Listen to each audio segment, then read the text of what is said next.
இந்தியாவில் இப்போது இயங்கிக் கொண்டிருக்கின்ற பல்வேறு ஊடகங்கள் வெளியிட்ட செய்தியை விட ரொம்ப உறுதியான செய்திகளை வயர் வெளியிட்டிருக்கிறது.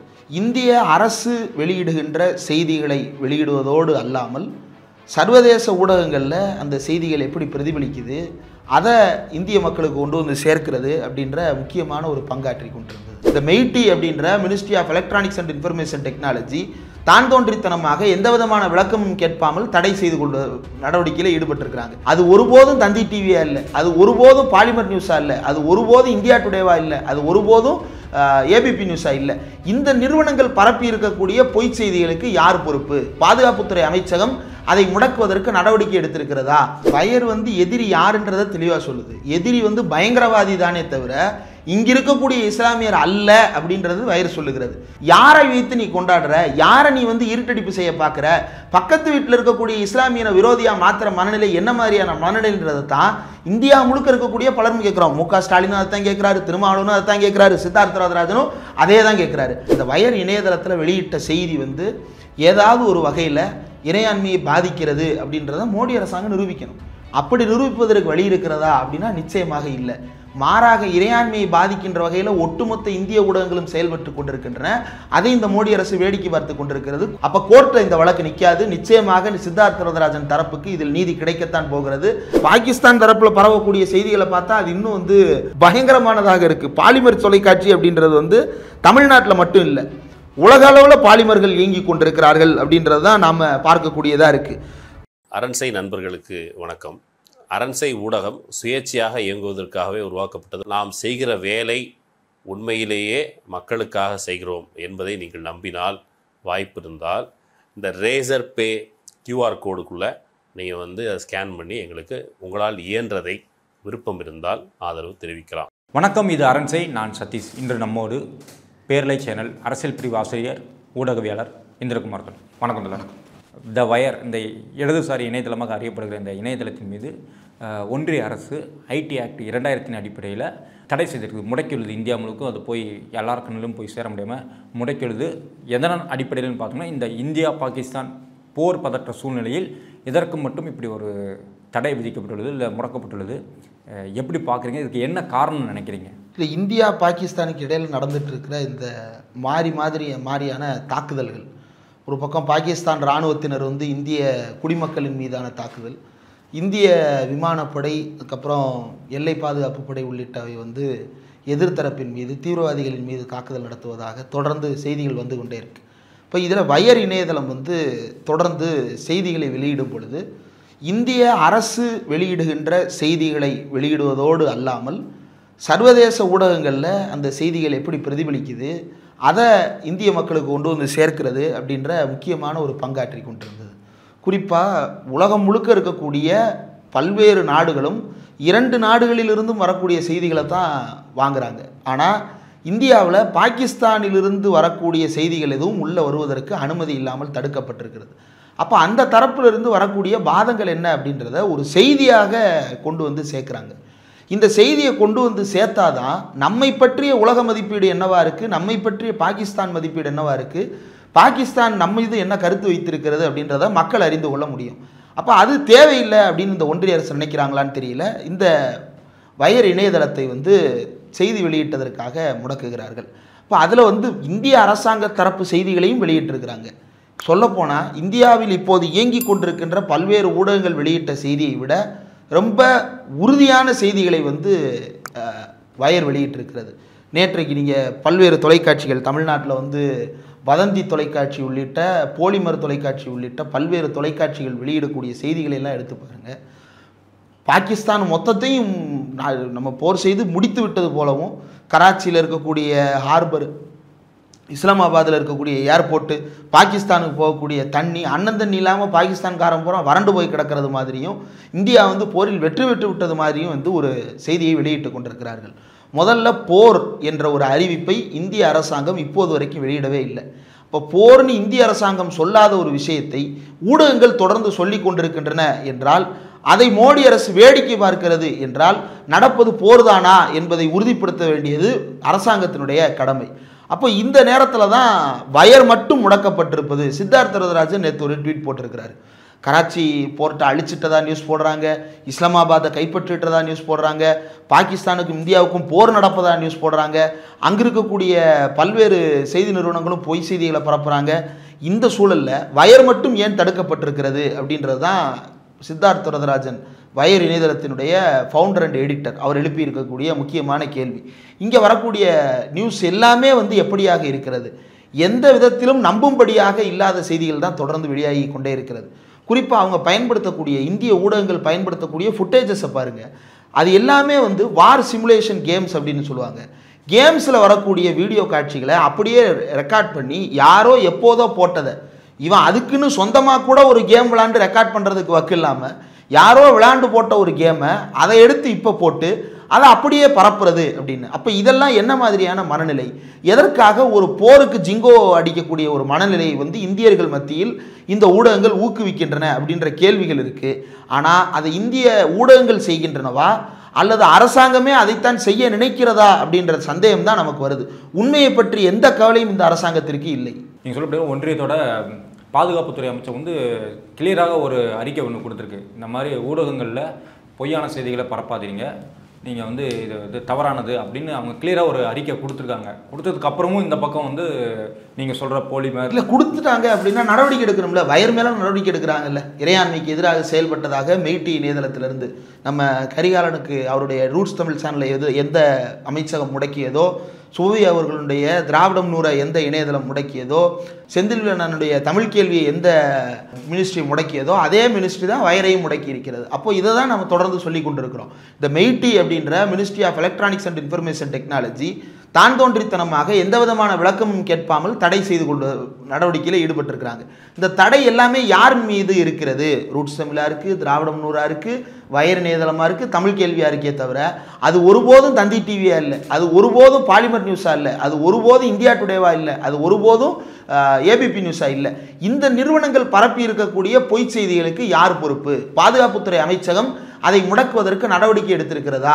குறிப்பாக பாகிஸ்தானில் பிடிவி அப்படின்னு சொல்லிட்டு ஒரு நெட்வொர்க் இருக்குது, பாகிஸ்தான் டெலிவிஷன் நெட்வொர்க் அப்படின்னு சொல்லிட்டு. அவங்க பாகிஸ்தானுடைய ஸ்டேட் ஓன்டு ஏஜென்சி, அந்த நாட்டின் அரசே நடத்தக்கூடிய நிறுவனம். நம்ம ஊரில் எப்படி பிரச்சார் பாரதி ஒரு பக்கம் டிடி இன்னொரு பக்கம் ஆகாஷ்வாணி இது இயங்கி கொண்டிருக்கிறதோ அதே போல் அவங்க பிடிவின்னு ஒன்று வச்சுருக்கிறாங்க. அதில் அவங்க போலி செய்தி போடுறதாக அந்த செய்திகளை எல்லாம் press information bureau fact check பண்ணி வெளியிடுறாங்க. அதே போல் இந்திய ஊடகங்கள் வெளியிட்ட போலியான செய்திகளை ஃபேக்ட் செக் பண்ணி வெளியிடுவதற்கு பிஐபிக்கு எங்கே நோகுதுன்ற கேள்வியை தானே நம்ம கேட்குறோம். அந்த கேள்விக்கு எங்கே பதில்? இவ்வளவு பொய் செய்தி பரப்பப்பட்டிருக்குல்ல, அந்த செய்திகளுக்கெல்லாம் என்ன பதில்? இப்போ இதில் நம்ம மட்டும் இல்லை, இப்போ எதிர்த்தரப்பில் பாகிஸ்தான் தரப்பில் பரவக்கூடிய செய்திகளை பார்த்தா அது இன்னும் பயங்கரமானதாக இருக்குது. பாலிமர் தொலைக்காட்சி அப்படின்றது தமிழ்நாட்டில் மட்டும் இல்லை, உலக அளவில் பாலிமர்கள் இயங்கி கொண்டிருக்கிறார்கள் அப்படின்றது தான் நாம் பார்க்கக்கூடியதாக இருக்குது. ஒன்று ரெண்டு செய்திகளை பார்ப்போமே. அதில் என்ன போட்டிருக்கிறாங்க அப்படின்னா, இந்தியாவை சேர்ந்த ஒரு பெண் விமானப்படை அதிகாரி அவங்கள கைது செய்துட்டதாக செய்தி நேரத்துலேருந்து ஸ்குவாட்ரன் லீடர் சிவாங்கி சர்மாவை கைது செய்துட்டதாக செய்தி வருது. இல்லை கைது செய்யலை, அப்படி யாரும் கைது செய்யப்படலை அப்படின்னு இந்திய அரசாங்கம் மறுக்குது. மறுத்ததற்கு பிறகு பாகிஸ்தானில் இருக்கக்கூடிய சில ஐடிக்கள் என்ன செய்கிறாங்க அப்படின்னா, ஆமாம் இன்னும் கைது செய்யலை, ஏன்னா அவங்க வானத்திலேருந்து எலியா குதித்து வயரில் அவங்களுடைய தார்ப்பாய் மாட்டிக்கிட்டு தொங்கிட்டு இருக்கிறாங்க, கொஞ்ச நேரத்தில் பிடிச்சிருவோன்னு ஒருத்தன். இன்னொருத்தன் என்ன போடுறான், உங்களை மாதிரி கிடையாதுடா, நாங்கள் பெண்களை பத்திரமா பார்த்துக்கிறோம்டா, பெண்களை எப்படி நீ இன்னும் பிடிக்கவே இல்லை, அப்படி ஒருத்தவங்க அங்கே இல்லவே இல்லை. அப்போ அந்த ஊருக்குள்ளே பிடிபடாத ஒரு நபரை பிடித்திட்டதாக அந்த ஊரில் செய்தி பரவிக்கொண்டே இருக்கிறது. இப்போ பாகிஸ்தான்காரர் ஒருத்தர் இஸ்ரேலுக்கு சவால் விடுறாரு. என்னன்னு சவால் விடுறாரு? டே இஸ்ரேல் பிரைம் மினிஸ்டர், இந்தியாவுக்கு ட்ரோன் சாடா கொடுக்குற, நீ கொடுத்த ட்ரோனை பூரா இந்தியா ஏவி இருக்கிறான், 77 ட்ரோனை சுட்டு நான் இன்னைக்கு 2வது வேலையில் விற்க போகிறேன்டா அப்படின்னு சொல்லி. சுட்டது யார் அப்படின்னா, யாரோ ஒருத்தர் ஒரு ஏர் ரைஃபிளை வச்சுக்கிட்டு வானத்தை நோக்கி சுட்டுக்கிட்டு இருக்கிறாரு. அவர் எதை சுடுறாருன்றதும் தெரில, இவர் எதால் சுடுறாருன்றதும் தெரில. இப்போ இப்படியான செய்திகள் எல்லாம் 2 தரப்பிலும் பரவி கொண்டிருக்கிறது. அப்போது 2 நாட்டிலுமே ஒரு வெறுப்புணர்வு பரப்புகின்ற ஒரு போக்கை நம்மால் பார்க்க முடிகிறது. இந்தியாவில் இப்போ பல்வேறு தொலைக்காட்சி செய்திகளில், இப்போ உதாரணத்திற்கு நம்ம வதந்தி பரப்பக்கூடிய செய்திகள், இந்திய ஆங்கில ஊடகங்கள் பரப்பக்கூடிய செய்திகள், ஆஜ்தக் நேற்றுக்கு மன்னிப்பே கேட்டிருக்குது. ஆஜ்தக் குறைந்தபட்சம் அந்த மன்னிப்பாவது கேட்டது. அதற்கு பிறகு என்ன, மற்ற ஊடகங்கள் என்ன செய்தன? ஆஜ்தக் அந்த செய்திகளை வெளியிட்டதில்லை, செய்தி பரவிருச்சு இல்லை, அதை எப்படி தடுக்க போகிறாங்க? அது தடுக்கிறதுக்கு என்ன வழிமுறை இருக்குது? அது எதுவுமே கிடையாது. ஒரு தடவை செய்தி போயிருச்சு அப்படின்னா அது எட்டர்னலாக இணையதளத்தில் இயங்கி கொண்டே இருக்க போகிறது. பாகிஸ்தானுடைய ஐடிக்களை இந்தியாவில் ட்விட்டரில் செயல்படுத்தக்கூடாதுன்னு ட்விட்டருக்கு லெட்டர் கொடுத்து வித்துகல்டு பண்ணுறாங்கல்ல, அதே போல் இந்த போலி செய்தி பரப்புகின்ற ஐடிக்களை வித்துகல்டு பண்ணுறதுக்கு இந்திய அரசாங்கத்துக்கு எங்கே வலிக்குது? வயர வித்துகல்டு பண்ண முடிகிற உனக்கு ஆஜ் தக்கையோ மற்ற செய்தி ஊடகங்களையோ முடியலையே. இறங்கி வரும் பாகிஸ்தான், அடுத்தடுத்து நடக்க போகும் ஆக்ஷன்ஸ், ஹமாஸ் பாணிக்கு மாறிய பாகிஸ்தான் இராணுவம். யூஎஸ் நினைச்சிருந்தா வீட்டோவை கையில் எடுத்திருக்கலாம். சிந்தூர் 2.0 எப்படி நடந்தது? பாக்கில் அட்டர் ஃபிளாப், இரும்பு முகத்திரையை கிழித்த இந்தியா, பாகிஸ்தான் பயங்கரவாத ஏவுதளம் அடியோடு அழிப்பு. இப்போ இதெல்லாம் செய்திகளை போல தெரிகிறது. ஆனால் இந்த செய்திகள் வெறியேற்றுகின்ற செய்திகளாக தொடர்ந்து பரப்பப்பட்டு கொண்டே இருக்கிறது அப்படின்றது தான் தொடர்ந்து. இதில் இன்னொரு செய்தி இந்திய தரப்பிலிருந்து பரவக்கூடிய செய்தி, அது யார்? நம்ம டொனால்டு ட்ரம்ப். அவர் எங்கேயோ ஒரு இடத்துல பேசிகிட்டு இருக்கிறாரு. இவன் ஏஐயில் டப்பிங் கொடுத்துட்டான். டப்பிங் கொடுத்துட்டு, மோடி என்னுடைய நண்பர், இந்தியாவின் மீது பாகிஸ்தான் தாக்குதல் நடத்தினால் நான் சும்மா இருக்க மாட்டேன், பாகிஸ்தானை அழித்து விடுவேன் அப்படின்னு மோடிக்கு ஆதரவாக ட்ரம்ப் பேசுவது போல ஒரு செய்தியை எடுத்து போட்டு இந்தியாவில் இருக்கக்கூடிய ஐடிக்கள் அவ்வளவும் பரப்பி கொண்டிருக்கிறது. இது ஏற்கனவே போன வருஷமே ஃபேக்குன்னு நிரூபிக்கப்பட்ட ஒரு செய்தியை இன்னமும் பரப்பி கொண்டிருக்கிறது. அப்போ ஃபேக்கைனுடைய வேலிடிட்டி அப்படின்னு ஒன்று கிடையவே கிடையாது. அது சுற்றிக்கிட்டே இருக்க போகுது. அதை தடுப்பதற்கு இந்திய அரசாங்கம் எந்த முயற்சியும் எடுக்கலை. அப்போ போர் மனநிலைக்கு மக்களை தயார்படுத்தி கொள்வதற்காக மோடி அரசு இந்த செய்திகளை அனுமதிக்கிறதா அப்படின்ற சந்தேகம் தான் நமக்கு வருது. தொடர்ந்து இந்த சித்தார்த் நேற்றுக்கு ஒரு இந்தி சேனலில் கொடுத்த ஒரு இன்டர்வியூவில் அவர் குறிப்பிட்டு சொல்கிறார், தமிழ்நாட்டிலேருந்து எனக்கு ஆதரவுகள் வந்தது. அதாவது தமிழ்நாடு சிஎம் முதல்வர் ஸ்டாலின் அவர்கள் இந்த வயர் மீதான இந்த முடக்கப்பட்டுள்ள இந்த செயல் கண்டனத்துக்குரியதுன்னு அவர் கண்டனம் கொடுத்துருக்காரு. அதே நேரத்தில் இங்கே ஒரு பேரணி நடக்கப்படுது. கீழே வர்ற கமெண்ட்ஸ்லாம் அப்படின்னு பார்த்தீங்கன்னா, இவர் இராணுவத்துக்கு ஆதரவாக இருக்காரு, ஆனால் ராணுவத்துக்கு எதிராக எழுதின இந்த வயருக்கு ஆதரவாகவும் இருக்காரு, இது ரெட்ட நிலைப்பாடா அப்படின்னு. வயர் ராணுவத்துக்கு எதிராக எங்கே எழுதியது? அப்போ எதுக்கு அது முடக்கப்படணும்? வயர் முடக்கப்பட்டதற்கு காரணம், வயர் உண்மையான செய்திகளை கொண்டு சேர்ப்பதற்கு முனைப்பு காட்டுகிறது. ஒரு செய்தி அரசாங்கம் கொடுக்குது அப்படின்னா அதை வெளியிடுறாங்க. அதே நேரத்தில் ஊடகங்களில் பரவக்கூடிய போலி செய்திகளை அவங்க பரப்புறதுக்கு மறுக்கிறாங்க. பாகிஸ்தான் தரப்பு என்ன சொல்லுது அப்படின்றத சொல்லிட்டு உண்மை என்னன்றதை சொல்கிறாங்க. நீ ஏன் பாகிஸ்தான் தரப்பு சொல்கிறத சொல்கிற, உலகத்தரப்பு சொல்கிறத நீ ஏன் சொல்கிற அப்படின்னு நான் இந்த அரசு கேட்குது. இராணுவத்துக்கு எதிராக அவன் எங்கே நிலைப்பாடு எடுத்தான்? இராணுவம் செய்வதெல்லாம் அயோக்கியத்தனம் சித்தார்த் வரதராஜன் சொல்லியிருக்கிறாரா? பயங்கரவாதிகளை ஆதரிக்கிறேன் சித்தார்த் வரதராஜன் சொல்லியிருக்கிறாரா? இராணுவம் அப்பாவிகளை கொன்று இருக்கிறது சித்தார்த் வரதராஜன் சொல்லியிருக்கிறாரா? இல்லை. மாறாக அந்த தரப்பிலிருந்து வர்ற செய்தி என்ன, இந்த தரப்பிலிருந்து வர்ற செய்தி என்னன்றத இதற்கு முன்னாடியும் இந்த வயர் இயங்கிட்டு தான் இருக்குது. இதற்கு முன்னால் காஷ்மீர் பிரச்சனைகளாகட்டும், ஏகப்பட்ட இடத்துல ஏகப்பட்ட விமர்சனங்கள் இந்த வயர் வச்சிருக்கிறது, ஏகப்பட்ட பத்திரிகைகள் வச்சிருக்குது. அப்போல்லாம் இந்த மாதிரி எந்த நடவடிக்கைகளும் இல்லாமல் இப்போ ஒரு பதட்டமான சூழ்நிலை இருக்குது. இந்த சூழ்நிலையில் வயர் இப்படி தான் நடக்கணும்னு அவசியம் இல்லை. ஏன்னா நம்ம இந்திய மக்களுக்கு ஒரு ப்ரொபகண்டா என்ன பண்ணணும், நமது இந்தியா நம்ம முன்னேறி போயிட்டுருக்குறோம், நம்ம நமது எதிரியை வீழ்த்தி கொண்டிருக்கோம் அப்படின்னு ஒரு மாசான ஒரு மைண்டை செட் பண்ணிட்டு இருக்கிற நேரத்தில் இது தேவையில்லாமல் மக்களுக்கு நடுவில் குழப்பம் விளைவிக்கிற மாதிரி இல்லையா? வயர் எதிரி யாருன்றதை தெளிவாக சொல்லுது. எதிரி பயங்கரவாதி தானே தவிர இங்கே இருக்கக்கூடிய இஸ்லாமியர் அல்ல அப்படின்றது வயர் சொல்லுகிறது. இங்கே இருக்கக்கூடிய இஸ்லாமியர்களின் மீது நீ ஏன் வன்மத்தை பரப்ப மாட்டேங்கிறன்னு இவன் கேட்குறான் அப்படின்றதான் நான் புரிஞ்சுக்கிறேன். திருமாவளவன் என்ன சொல்கிறாரு, விசிக தலைவர் ஒரு அறிக்கை கொடுக்குறாரு. என்ன சொல்கிறாருன்னா, இந்தியாவில் இருக்கக்கூடிய இஸ்லாமியர்களுக்கு பாதிப்பு எதுவும் ஏற்படக்கூடாது அப்படின்னு அறிக்கை கொடுக்குறாரு. இதை எச்ராஜா என்ன சொல்கிறாரு, ஈனப்புத்தி அப்படின்னு சொல்கிறாரு. இதை ஈனப்புத்தின்னு சொல்வதற்கு அந்த பிறவிக்கு அந்த நபருக்கு என்ன அருகதை இருக்கிறது? அவர் ஈனப்புத்தின்னு சொல்றதுக்கும் அது போல இங்க பிளாக் பண்றது, வயர் முடக்கப்பட்டதனுடைய பின்னால் இருக்கக்கூடியதும் ஒண்ணுதான். இந்தியாவில் இருக்கக்கூடிய சாமானியர்கள் உங்கள் எதிரி அல்ல, உங்கள் எதிரிக்கும் உங்களுக்கும் தொடர்பே கிடையாது. நீ ஏன் வெற்றியில் ஆர்ப்பரிக்கிற, நீ ஏன் சம்பந்தம் இல்லாம கொண்டாடுற, யாரை வைத்து நீ கொண்டாடுற, யாரை நீ இருட்டடிப்பு செய்ய பார்க்குற, பக்கத்து வீட்டில் இருக்கக்கூடிய இஸ்லாமியனை விரோதியாக மாத்திர மனநிலை என்ன மாதிரியான மனநிலைன்றதை தான் இந்தியா முழுக்க இருக்கக்கூடிய பலரும் கேட்குறோம். மு.க. ஸ்டாலினும் அதைத்தான் கேட்குறாரு, திருமாவளவனும் அதைத்தான் கேட்குறாரு, சித்தார்த்த ராஜராஜனும் அதே தான் கேட்குறாரு. ஆனால் இந்த அரசு, மோடி அரசு என்ன செய்கிறது அப்படின்னா, அப்படிலாம் நீங்கள் கண்ட்ரோல் பண்ணாதீங்க, மக்களுடைய எமோஷன்ஸை வந்து வெளிப்படுத்த விடுங்க. எப்படிலாம் வெளிப்படுத்தலாம்? யாரோ ஒருத்தனை ஜெய் ஸ்ரீராம் சொல்ல சொல்லி அடித்து கொலை பண்ணலாம். இன்னைக்கு யாரோ ஒருத்தரை வந்து பாரத் மாதா கி ஜெய் சொல்ல சொல்லி அடித்து துன்புறுத்தலாம். இப்படியெல்லாம் அவர்கள் உணர்வை வெளிப்படுத்தட்டும். நீங்கள் யாரையும் பாதுகாப்பதற்காகவெல்லாம் எழுதாதீர்கள். இப்போ ஸ்டாலின் செய்வதில் என்ன இரட்டை நிலைப்பாடு இருக்கிறது? ஸ்டாலின் என்ன சொல்றாரு? இராணுவத்துக்கு முழுமையான ஆதரவை தருகிறோம்னு சொல்றாரு. பரப்பப்படுகின்ற பொய் செய்திகளுக்கு ஆதரவு தருகிறோம் சொல்றாரா? திமுக சார்பாக அனைத்து கட்சி கூட்டத்தில் கலந்து கொண்ட டிஆர் பாலு தெளிவாக ஒரு விஷயத்தை குறிப்பிட்டிருக்கிறாரு. இந்தியாவில் இருக்கக்கூடிய முஸ்லிம்களுக்கு எதிராகவோ அல்லது ஒரு மதத்துக்கு எதிராகவோ இந்த நடவடிக்கைகள் என்பது மாறிவிடக்கூடாது அப்படின்றத அனைத்து கட்சி கூட்டத்தில் அவர் பதிவு பண்ணிட்டு வர்றாரு. அந்த நிலைப்பாட்டில் அவங்க தெளிவாக இருக்கிறாங்க. இராணுவத்துக்கு ஆதரவு தெரிவிப்பது என்பதும் இதே இங்கே நடக்கக்கூடிய இஸ்லாமியர்களுக்கு எதிரான நடவடிக்கைகளை கண்டிப்பதும் முரண்பாட்டே அல்ல. இராணுவம் தெளிவாக சொல்லுது. இப்போ வரைக்கும் என்ன சொல்லுது? தீவிரவாத முகாம்களைத்தான் தாக்குகிறோம்னு இராணுவம் தெளிவாக சொல்லுகிறது. அதை இந்தியாவில் இருக்கக்கூடிய எல்லா கட்சிகளும் வழிமொழிந்து தான் பேசிக் கொண்டிருக்கிறார்கள். அதே நேரத்தில் இராணுவம் எடுக்கக்கூடிய நடவடிக்கையை ஒரு மதத்துக்கு எதிரான வெற்றியாக அல்லது ஒரு மதத்தினுடைய வெற்றியாக, ஒரு மதத்தை பின்பற்றுபவர்களை வந்து ஒடுக்குவதற்கான ஒரு வழிமுறையாக மாற்றுவது இந்த சங் பரிவார கும்பல். இந்த சங் பரிவார கும்பலை ஸ்டாலின் கண்டிக்க தான் செய்கிறார். அப்போ இதில் கான்ட்ராடிக்ஷனே கிடையாது. போர் என்பது வேற, தீவிரவாத தடுப்பு நடவடிக்கை என்பது வேற. போர் என்பது இரண்டு நாட்டினுடைய இராணுவங்களை வைத்துக் கொண்டு நடத்துகின்ற பெரிய ஒரு விவகாரம். இப்போ நடந்துகிட்டு இருக்கிற இந்த மாதிரியான செய்திகளையே நம்மளால் தாங்கிக்கிற முடியல. மாறி மாறி அட்டாக் நடக்குது, எஸ்கலேஷன் ஆகுது. பாகிஸ்தான் வந்து நேற்று என்ன பண்ணியிருக்கிறாங்க? மே 9ஆம் தேதி நைட்டு 11 மணிக்கு, 8ஆம் தேதி 11 மணிக்கு இந்தியாவில் இருக்கக்கூடிய ஜம்முவில் இருக்கக்கூடிய முக்கியமான பகுதிகளில் வந்து ட்ரோன் தாக்குதல் நடத்தியிருக்கிறாங்க. தொழில்நுட்ப ரீதியாக நாம் அதை வந்து தடுத்து நிறுத்துவதற்கான ஒரு வலிமையோடு இருந்தோம், தடுத்து நிறுத்திட்டோம். இப்படியே இந்த நிலை இன்னும் எவ்வளவு காலம் தாக்கு பிடிக்க முடியுன்ற கேள்வி இருக்குல்ல. பாகிஸ்தான் ஆக்குபைடு காஷ்மீர் பகுதியில் இருக்கக்கூடிய தீவிரவாத பகுதிகளையும் பாகிஸ்தானுடைய செட்டில்மெண்ட்ஸ்னால் இராணுவ தளவாடங்களையும் அழித்ததாக இந்திய இராணுவம் இப்போ தகவல் சொல்லுது. ஏன் அழிச்சதா சொல்கிறாங்க அப்படின்னா, பிஎஸ்எஃப் அழிச்சதா தகவல் சொன்னாங்க. ஏன் அழிச்சதா சொல்கிறாங்க அப்படின்னா, அந்த பக்கம் வந்து தொடர்ந்து சிவிலியன்ஸ் மேலே தாக்குதல் நடத்தும் பொழுது, இராணுவமே சிவிலியன்ஸ் மேலே தாக்குதல் நடத்தும் பொழுது நாம் அந்த மிலிட்டரி பேஸை அழிப்பதில் எந்த தப்பும் இல்லைன்னு சொல்லிட்டு இந்திய இராணுவம் சொல்லுகிறது. இதை யாராவது எதிர்த்தாங்களா? சித்தார்த் எதிர்த்தாரா? ஸ்டாலின் எதிர்த்தாரா? திருமா எதிர்த்தாரா? ஆனால் இதை வைத்து கொண்டு நான் பாரத மாதா கி ஜெய் சொல்ல வேண்டும் என்று நிர்பந்திக்கின்ற உரிமையை சங்கிகளுக்கு கொடுத்தது யார்?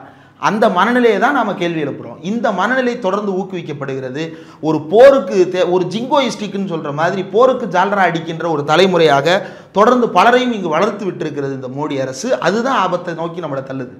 இந்த வயர் இதனை வந்து சட்டப்பூர்வமாக இதை வந்து எதிர்கொள்ளணும்னு சொல்லுது. எந்த வகையில் இதுக்கு எதுவும் வாய்ப்பு இருக்கிறதா? இல்லை, நீதிமன்றத்தால் இந்த விஷயத்தில் வந்து உறுதியான நிலைப்பாட்டை அரசாங்கத்தின் பக்கத்திலிருந்து எந்த முடிவையும் எடுப்பதற்கான வாய்ப்புகள் இல்லை. இந்த வயர் இணையதளத்தில் வெளியிட்ட செய்தி வந்து ஏதாவது ஒரு வகையில் இறையாண்மையை பாதிக்கிறது அப்படின்றத மோடி அரசாங்கம் நிரூபிக்கணும். அப்படி நிரூபிப்பதற்கு வழி இருக்கிறதா அப்படின்னா நிச்சயமாக இல்லை. மாறாக இறையாண்மையை பாதிக்கின்ற வகையில் ஒட்டுமொத்த இந்திய ஊடகங்களும் செயல்பட்டு கொண்டிருக்கின்றன. அதை இந்த மோடி அரசு வேடிக்கை பார்த்து கொண்டிருக்கிறது. கோர்ட் அதையெல்லாம் காணத்தான் போகிறது. ஏற்கனவே கரிகாலன் அவர்களுடைய ரூட்ஸ் தமிழ் இதே போல் முடக்கப்பட்ட போது நீதிமன்றத்தில் நமக்கு சாதகம் இல்லாத ஜட்ஜுன்னு கூட பலரும் நினைக்கக்கூடிய ஒரு ஜட்ஜு, அவங்களாலே வந்து என்ன தீர்ப்பு கொடுக்க முடிந்தது? இது எந்த வகையில் இறையாண்மைக்கு எதிரானது, ரிஸ்டோர் தட் சேனல் அப்படின்னு தான் அவங்க ஜட்ஜ்மெண்ட் கொடுத்தாங்க. அப்போது நீதிமன்றத்தால் வந்து இந்த இடத்துல வந்து வயருக்கு எதிரான நடவடிக்கைகளை எடுப்பதற்கு எந்த வாய்ப்பும் இல்லை. ஏனென்றால் அவர்களுடைய கருத்து சுதந்திரத்தின் அடிப்படையில் இந்திய இறையாண்மைக்கு எந்த பாதிப்பும் இல்லாத வகையில் தான் அவங்க செய்தியை வெளியிட்டிருக்கிறாங்க. மாறாக இந்தியா பாகிஸ்தானில் இருக்கக்கூடிய அனைத்து இடங்களையும் அழித்து விட்டதுன்னு சொல்கிறவன் தான் இந்திய இறையாண்மைக்கு உண்மையான எதிரி. இதையும் கோர்ட்டு பார்த்துக்கிட்டு தானே இருக்குது. ஏன்னா பல வழக்குகளில் வந்து நீதிமன்றங்கள் நாங்கள் டெய்லி பேப்பர் படிக்க தான் செய்கிறோம், யாரை ஏமாற்ற பார்க்குறீங்கன்ற கேள்வியை நீதிமன்றமே கேட்டிருக்கிறது. அப்போ கோர்ட்டில் இந்த வழக்கு நிற்காது. நிச்சயமாக சித்தார்த்த வரதராஜன் தரப்புக்கு இதில் நீதி கிடைக்கத்தான் போகிறது. அதை மோடி அரசால் என்ன நினைத்தாலும் தடுக்க முடியாது. இவங்களுடைய அரசாங்கம் வைத்திருக்கக்கூடிய சட்டங்களை அவசர காலத்தை பயன்படுத்தி பிரயோகித்தால் எப்படியாவது முடக்கி விடலாம் அப்படின்னு நினைக்கிறாங்க. சரி, வயர் முடக்கப்பட்டது போல எத்தனை வலைதள கணக்குகள் முடக்கப்பட்டிருக்கின்றன? 8000 ட்விட்டர் கணக்குகளும். அந்த 8000 பேர் யாரு? அந்த 8000 பேர் யாரு? ட்ரம்ப் வந்து பாகிஸ்தானை அழிச்சிருவேன்னு ஒரு செய்தி சொன்னதாக ஒரு செய்தி பரவுது. அந்த ஐடிக்கள் இன்னும் உலாவி கொண்டு தான் இருக்கிறது. அந்த ஐடி எந்த பாதிப்புக்கும் உள்ளாகலை. இந்தியா வந்து பாகிஸ்தான் துறைமுகத்தை அழிச்சிட்டதா செய்தி பரவுது. அந்த துறைமுகத்தை அழிச்ச செய்தின்றது பொய்ன்றதை பாகிஸ்தானும் சொல்லுது, இந்தியாவும் சொல்லியாச்சு. ஆனாலும் அந்த செய்தியை தொடர்ந்து பரப்புறாங்களே, அந்த நிறுவனங்கள் மேல யார் நடவடிக்கை எடுக்க போறா? அதே போல பாகிஸ்தானுக்கும் இந்தியாவுக்கும் நடக்கக்கூடியது போர் என்று செய்திகளை வெளியிட்டு இருக்காங்களே, அவங்க மேல நடவடிக்கை எடுக்க போறது யாரு? இந்தியா இப்போ வரைக்கும் நான் எஸ்கலேட்டரி திரும்ப திரும்ப சொல்றாங்க. அப்படின்னா என்ன அர்த்தம்? நாங்க தீவிரவாத தடுப்பு நடவடிக்கையில தான் ஈடுபட்டு இருக்கோமே தவிர இதை போரா மாத்துறதுக்கான எந்த விதமான நடவடிக்கையில நாங்க இப்ப இறங்கலன்றது தெளிவா சொல்லுது. இப்போ உலக நாடுகள் இந்த ஊடகங்களோட செய்திகளை பார்க்கும்பொழுது, அதாவது நான் எஸ்கலேட்டிங் இந்தியா சொல்லுது, ஆனால் ஊடகங்கள் வந்து என்ன சொல்கிறேன்னா கராச்சியை போய் அடிச்சிருச்சு, 4 பாகிஸ்தானை அடித்து உடைச்ச மாதிரி, அதாவது ஒரு பாகிஸ்தான் 4 பாகிஸ்தானை அடித்து நொறுக்கிற மாதிரி செய்திகள் தந்துட்டு இருக்குது. அப்போ இது வந்து உலக நாடுகள் மத்தியில் இந்த ஊடகங்களால் இந்தியாவிற்கு பாதிப்பு ஏற்படுமா? இல்லை, உலக நாடுகளால் வந்து இந்தியாவுக்கு பாதிப்புன்றதை விட இந்தியர்கள் மீதான மதிப்பு என்பது தான் என்னவா மாறப்போகுது அப்படின்றது தெரியல. அவர்களை பொறுத்தவரையில் இந்திய அரசாங்கம் கொடுக்கக்கூடிய செய்திகள் அப்படின்றது வந்து அவங்களுக்கு அஃபிஷியலாக போயிட்டு இருக்குது. அதை வச்சு தான் அவங்க இந்தியாவினுடைய நிலைப்பாட்டை கருத போகிறாங்க. ஆனால் ஒரு லார்ஜர் டைமென்ஷனில் அது விவாதிக்கும் பொழுது அரசாங்கம் இப்படி சொல்லுது, ஆனால் இந்திய ஊடகங்கள் இப்படி செய்தி பரப்புது அப்படின்னா, ஒன்று இந்த ஊடகங்களை கட்டுப்படுத்தாத அல்லது பொய் செய்திகளை பரவ விட்டிருக்கின்ற இந்த மோடி அரசாங்கத்தை கேவலமாக நினைக்கும். இல்லை அப்படின்னா இப்போ இவங்க என்ன மனநிலையில் இருக்கிறாங்க, இந்தியா என்னவாக இருக்கிறது அப்படின்றத உலகம் மதிப்பிடுவதற்கு இது ஒரு உதாரணம். நாளைக்கு வந்து உலகம் வந்து இந்தியாவை பற்றி பேசும் பொழுது எப்படி வந்து போருக்கு ஆதரவாக இந்தியா இருந்தது, எப்படி வந்து போரை வந்து இந்தியா கொண்டாடியது அப்படின்றது மட்டும்தான் உலக நாடுகளுக்கு செய்தி குறிப்பாக இருக்குமே தவிர போருக்கு எதிராக இந்தியர்கள் பேசியதாகவோ இதுவரை உலக அரங்கில் அமைதிக்கான தூதர்களாக அறியப்பட்ட இந்தியர்கள் என்ற வரலாறோ இல்லாமல் போக்குது. உலகம் முழுக்க எங்கே சண்டை நடந்தாலும் பல இடங்களுக்கு போய் அங்கே அமைதி நிலைநாட்டுவதற்கான நடவடிக்கைகளில் ஈடுபட்டது அப்படின்றத உலக நாடுகள் பலவும் அணிசாரா நாடுகளுக்கு தலைமையேற்றதிலிருந்து பல நாடுகள் வந்து இதை ரொம்ப பெருமைக்குரிய விஷயமாக கருதுகின்றன. ஆனால் இன்னைக்கு இந்தியாவுடைய குரல் என்பது போரை கொண்டாடுவதாக இருக்கிறது அப்படின்றது மட்டும்தான் வரலாறாக நிற்க போது. எதிர்கால தலைமுறைக்கு அவமானப்பட்டு பொருளாதாரத்தை சீரழித்த ஒரு தலைமுறையாக இந்த தலைமுறையை காட்சிப்படுத்துகின்ற வேலைதான் ஊடகங்களின் மூலமாக இப்போது நடைபெற்று கொண்டிருக்கிறது. ஆனாலும் இதை தாண்டி தமிழ்நாடு முற்போக்கு எழுத்தாளர் சங்கம் போன்ற பல்வேறு நபர்கள், பல்வேறு இயக்கங்கள் போருக்கு எதிராக குரல் கொடுத்து கொண்டுதான் இருக்கிறார்கள். அது உள்நாட்டில் நமக்கு தெரியும், மற்றவர்களுக்கு போய் சேருதா அப்படின்றது தெரியல. ஏன்னா வெகுஜன ஊடகங்கள் என்று அறியப்படுகின்ற இந்த மாஸ் கார்ப்பரேட் ஊடகங்கள் அனைத்தும் வந்து போருக்கு ஜால்ரா தட்டக்கூடியதாக அல்லது வந்து எப்படியாவது டிஆர்பி வெறிக்காக என்ன வேண்டுமானாலும் சொல்லலாம். அவனுக்கு தேவை ஒரு வீடியோ, அந்த வீடியோவுக்காக அவன் என்னன்னாலும் செய்கிறான். ஒன்றும் இல்லை, காஷ்மீரில் நம்ம நண்பர் ஒருத்தர் இருக்கிறாரு. அந்த நண்பர் வந்து ரொம்ப நாளாக அங்கே தங்கி இருக்கிறாரு. ட்ரோன் பயிற்சி கொடுப்பதற்காக வேறு சில ஏவியேஷன் தொடர்பான தொழில் அவர் செய்து கொண்டிருக்கிறார். அது காரணமாக அவர் அங்கே இருக்கிறாரு. அவருக்கு கால் பண்ணி, சார் கொஞ்சம் வெளியே போய் அங்கே குண்டு விழுகுதுன்னு சொல்கிறாங்க, அதை கொஞ்சம் வீடியோ எடுத்து கொடுக்குறீங்களா சார்னு ஒருத்தன் கேட்குறான். பார்ப்பதற்கு கேவலமான பிறவி போல இருக்கும் இவன் கேவலமான வேலைகளைத்தான் செய்து கொண்டும் இருக்கிறான். ஃபோன் பண்ணி கேட்குறான், நீங்கள் வெளியே போய் அந்த குண்டு விழுந்த இடத்த ஃபோட்டோ எடுத்து கொடுக்குறீங்களா சார்னு கேட்குறான்னா அவனுடைய மனநிலை என்ன? இவன் மக்களுக்கான செய்தி கொடுக்குறவனா? அப்போ இவன் உள்நாட்டில் இவ்வளவு நாள் எப்படி செய்தி சேகரிச்சிருப்பான்னு யோசிச்சு பாருங்க. உள்நாட்டில்னா தமிழ்நாட்டுக்குள்ளே இவன் எப்படி செய்தி சேகரிச்சிருப்பான்னு யோசிச்சு பாருங்க. செத்த வீட்டில் சார் பாடியோட முகம் தெரியல, நீங்கள் அந்த மூஞ்சியை மட்டும் கவர் பண்ணி தரீங்களான்னு இவன் கேட்க தானே செய்வான். அப்படிப்பட்ட நபர்கள் தான் இன்றைக்கு ஊடகங்களாக அறியப்படுகிறார்கள். இதை கேள்வி கேட்டோம்னா நம்மளை ஊப்பின்றான். ஆனால் அவன் போடுறது பூரா பொய். அந்த பொய்யை கேள்வி கேட்பதனால நம்ம வந்து கட்டம் கட்டப்படுகிறோம். அதை பற்றி கவலை இல்லை. பொய் என்பது பொய் தான். அந்த பொய் இந்தியாவுக்கு ஆபத்தை தான் தரப்போகுது. இப்போ ஒன்றும் இல்லை, இப்போ நீங்கள் வந்து பிஎஸ்எஃப்ல இருந்திருக்கீங்க, நீங்கள் வந்து இப்போ சம்பா பார்டரில் இன்றைக்கி ஒரு பஞ்சாயத்து போகுது, நீங்கள் சம்பா பார்டர்லையும் இருந்திருக்கீங்க. சம்பா பார்டரில் நீங்கள் இருக்கும்போது இந்திய ஊடகங்கள் சம்பா பார்டரிலிருந்து பாகிஸ்தானை நோக்கி ஏவுகணைகளை வீசி பிஎஸ்எஃப் வந்து பாகிஸ்தான் இராணுவ தளவாடங்களை அழித்து நொறுக்கியது. இப்போ அழித்து நொறுக்கியிருக்கு. அப்படி அழிக்காத ஒரு சூழ்நிலையில் அழித்ததாக ஒரு செய்தி பரவுது அப்படின்னா அங்கே இருக்கிற உங்க மேலே கன்ஃபேர் நடத்துவானா மாட்டானா? அது உங்கள் உயிருக்கு ஆபத்தா இல்லையா? அப்போ எல்லையில் இருக்கக்கூடிய இராணுவ வீரர்களுக்கும் எல்லையில் இருக்கக்கூடிய சிஏபிஎஃப் வீரர்களுக்கும் உயிருக்கு பாதிப்பை ஏற்படுத்தக்கூடிய செய்திகளை இந்திய ஊடகங்கள் தொடர்ந்து பரப்பி கொண்டிருக்கு. அது மத்திய பாதுகாப்பு துறையிலிருந்தும் இதை கரெக்டாக சொல்லியிருக்காங்க. ஏன்னா நீங்கள் வெளிப்படுத்தும் வீடியோக்கள், நீங்கள் எடுத்து ஷேர் பண்ணுற இது எல்லாமே எங்களுடைய செக்யூரிட்டி இதை வந்து பாதுகாப்பை வந்து அது வந்து நிர்மூலப்படுத்துது, அது வந்து ஆபத்தாகுதுன்னு சொல்லியிருக்காங்க. இப்போ இது கடந்து உலக அரங்கில் நீங்கள் சொன்னீங்க. இப்போ ஆனால் இப்படி சொல்கிறாங்கல்ல, சொன்னவங்க எதுக்காக பஹல்காம் தாக்குதல் நடந்த அன்னைக்கு அவ்வளோ ஊடகங்களை உள்ள அனுப்பி பாருங்கள் இந்திய வீரர்கள் இங்குதான் பதுங்கி இருக்கிறார்கள், பாருங்கள் இந்திய வீரர்கள் இப்படித்தான் குண்டு எடுத்து சுடுவார்கள், பாருங்கள் இந்திய வீரர்கள் இந்த துப்பாக்கிகளைத்தான் வைத்திருக்கிறார்கள்னு ஏஎன்ஐ என்ற ஊடகத்தை அனுப்பி இன்ச்சு பை இன்ச்சா கவரேஜ் பண்ணிட்டு இருந்தான்.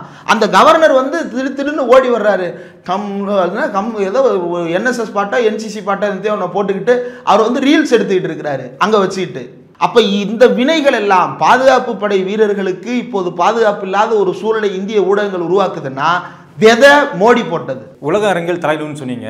இந்த சித்தார்த் அவர்கள் தன்னுடைய இன்டர்வியூல இன்னொரு முக்கியமான ஒரு பாயிண்ட் சொன்னார். என்ன சொன்னார் அப்படின்னா, கொல்கத்தாவில் இருந்து ஒரு பேரண்ட், ஒரு வயதான அம்மா டெல்லியில் இருக்கிற தன் மகனை அழைக்கிறான், டெல்லியில் குண்டுமலை பொழியுது, நீ இங்கே வந்துருப்பா அப்படின்னு சொல்கிறாங்க. அப்போ இந்த பொதுமக்கள் மட்டத்தில், அதாவது நம்ம இந்தியாவுக்குள்ள பொதுமக்கள் மத்தியில் இவர்கள் விதைப்பது என்ன?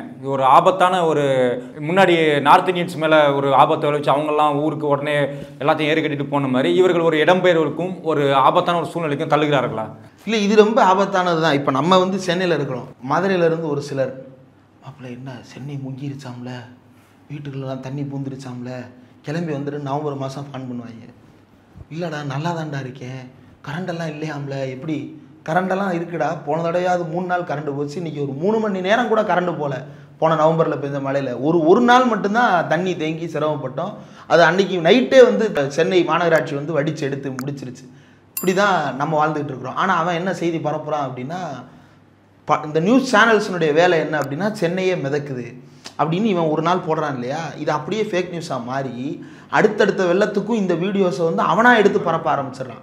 அப்போ இந்திய ஊடகங்கள் செய்கின்ற இந்த வினைக்கு பலியாவது முதல்ல மக்கள் தான். அந்த மக்கள் வந்து எப்படியெல்லாம் பலியாகிறார்கள் அப்படின்றதுனுடைய உச்சகட்ட இதுதான் டெல்லியில் இருக்கக்கூடிய அந்த பையனை வந்து டெல்லியில் குண்டு மழை பொழியுதாமே. ஒன்றும் இல்லை, அம்ரிஸ்டரில் வந்து பாகிஸ்தானுடைய ட்ரோன்ஸ் சிலது விழுந்திருக்குது. அப்போ டெல்லியில் எந்த ட்ரோன் தாக்குதலும் நடக்கலை, அம்ரிஸ்டரில் ட்ரோன் தாக்குதல் நடந்திருக்கு. இப்போ டெல்லியில் நடக்காத ட்ரோன் தாக்குதலை நடந்ததாக சிலர் செய்தி பரப்புகிறாங்கல்ல. அப்போ அம்ரிஸ்டர் செய்தி உண்மையாக பொய்யான்னு மக்கள் குழம்பிடுவான். அப்போ எங்கே தாக்குதல் நடக்குதுன்றதன் மீது மக்களுக்கு நம்பகத்தன்மையே இல்லாமல் மாறிடும். நாளைக்கு எந்த செய்தியை விட்டாலும் என்னடா இவன் பூரா போய் தாண்டா சொல்லுவான், வாடா போய் பார்த்துக்கலாம் அப்படின்னு சொல்லிட்டு எல்லாரும் கிளம்புவதற்கான இந்திய அரசு என்ன சொல்லுது, யாரும் டூருக்கு கிளம்பாதீங்க, யாரும் வெளியே போகாதீங்க, அவன் இடத்துல இருங்க.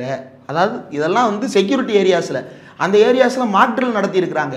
மாக் ட்ரில்லுக்கு மக்கள் முழு ஒத்துழைப்பு கொடுத்துருக்குறாங்க. மாக் ட்ரில்லுடைய வேலை என்ன, ஏதாவது ஒரு ஆபத்தான சூழ்நிலை வந்தால் அதில் நாம் எப்படி நம்மளை பாதுகாத்துக்கணும் அப்படின்றத வந்து இராணுவமோ சிஏபிஎஃப்ஓ சேர்ந்து சொல்லி கொடுக்குறாங்க. அதை மக்கள் கற்றுக்கிறாங்க. நாளைக்கு ஒருவேளை பெரிய தாக்குதல் அந்த பகுதிகளில் நடந்துச்சு அப்படின்னா மக்கள் தப்பி போவதற்கு அது ஒரு வழிகாட்டுதலாக இருக்குன்றதுக்காக.